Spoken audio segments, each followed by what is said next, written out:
All right, let's get started. We're going to dive into the foundations of business analytics, which is all about your journey from just having data to making huge, game-changing decisions. So let's just kick things off with a big question. And this is probably something you're thinking about right now for your own career. In a world that is just drowning in data, how do the best leaders, the ones you admire, consistently make the right calls? Well, the answer is actually pretty straightforward, even if it's not always easy.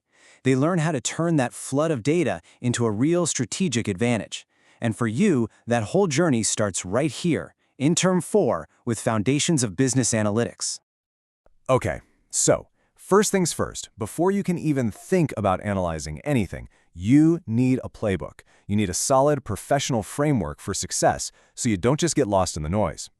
And here it is. It's called the CRISP-DM methodology.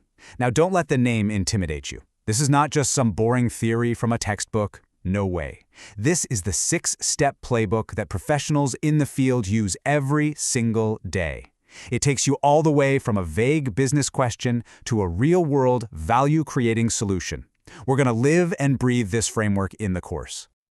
All right, now that we've got our playbook, let's get into the fun stuff, the tools. We're going to start by putting on our data detective hats. This part is all about uncovering those hidden patterns, the kind of stuff you didn't even know you should be looking for. So picture this. You're running a retail business, right? And you've got literally millions of transactions. How on earth do you figure out what your customers are buying together? What are those hidden connections just sitting there waiting to be discovered in all that shopping cart data? Well, the tool for that job is called association rule mining. And you can just think of it as this powerful algorithm that acts like a detective, digging through mountains of data to find these if this, then that rules. Honestly, it's the secret sauce behind so many of those product recommendations you see online every single day. And this is what it's all about, that aha moment. An analyst runs the numbers and finds a rule with a lift of 2.5. So what does that even mean? Well, lift just tells you how much more likely two things are to be bought together than by pure chance. A lift of 2.5, that is a massive signal. It's not a guess anymore. It's a data-driven command. You need to put the Peroni ad right next to the prosciutto because people who buy one are 2.5 times more likely to also buy the other. That is pure profit. But here's the thing. This technique isn't just for selling more beer and cheese. To really show you how powerful it is, we're going to look at one of the most famous data sets in history, the Titanic. So forget what you've heard, forget the women and children first idea for a second. What do the cold, hard numbers actually say decided who lived and who died? And the rules the data finds, well, they are absolutely chilling. A woman traveling in first class, the data says she had a 97.2% chance of survival. And a child in second class, a 100% chance. See, these aren't just stories or anecdotes. These are cold, hard, statistically significant rules pulled right from the data itself. Okay, so finding those hidden patterns is obviously super powerful. But what if you already have a specific question you want to answer? What if you want to predict something? Well, that's when we shift gears from discovery to forecasting. We move into what's called supervised learning. And let's use an example that I'm sure we've all struggled with.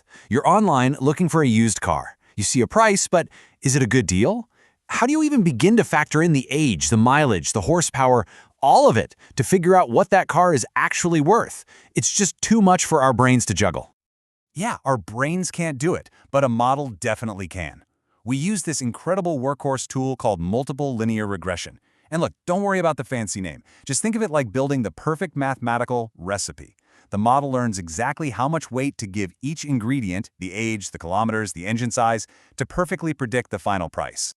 And what it finds is just crystal clear. After looking at thousands of car sales, our model learned this really simple but powerful rule. For every single month that a car gets older, its value drops by about 141 euros. See? That's the kind of concrete, actionable insight you're going to learn how to generate.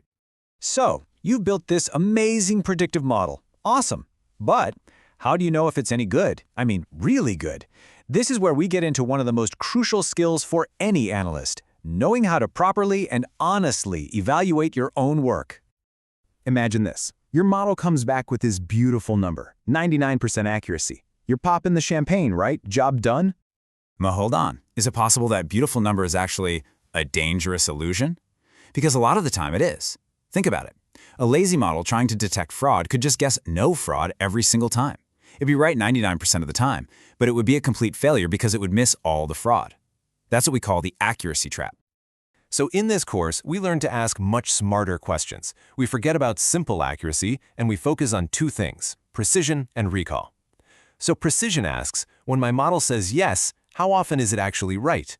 This is crucial when a false positive is really costly, like a spam filter blocking an important email. But then recall asks a totally different question. Of all the actual yes cases out there, how many did my model find? This is what matters when missing something is a disaster, like in medical screening. Now, to really get this, you got to look at the math behind it. So for precision, what we're doing is we're taking the true positives, the times we were right, and we divide that by all the times our model predicted something was positive. It's really a measure of credibility. And now if we look at recall, see how the top number is the same, but the bottom number, the denominator, is different? Now we're dividing by all the actual positive cases that existed in the first place. This isn't about credibility anymore, it's about completeness. Did we catch everything? Seriously, understanding this trade-off is what separates the rookies from the pros. Okay, so we've touched on the framework, discovery, prediction, and how to evaluate it all. Which brings us to the big question. Where does all of this fit into your MBA journey? And I want to be super clear about this. If you are planning on going for the analytics specialization, then this course in Term 4, Foundations of Business Analytics, and the follow-up course in Term 5, Applied Business Analytics, they are not optional. They are compulsory. This is your on-ramp to that specialization. So, let's wrap up with this thought. We just walked through how to predict the price of a used car. It's cool, right? But the real question is, once you have these tools, once you have this playbook, what could you predict? What problems could you solve if you just had the right data? That's what this is all about.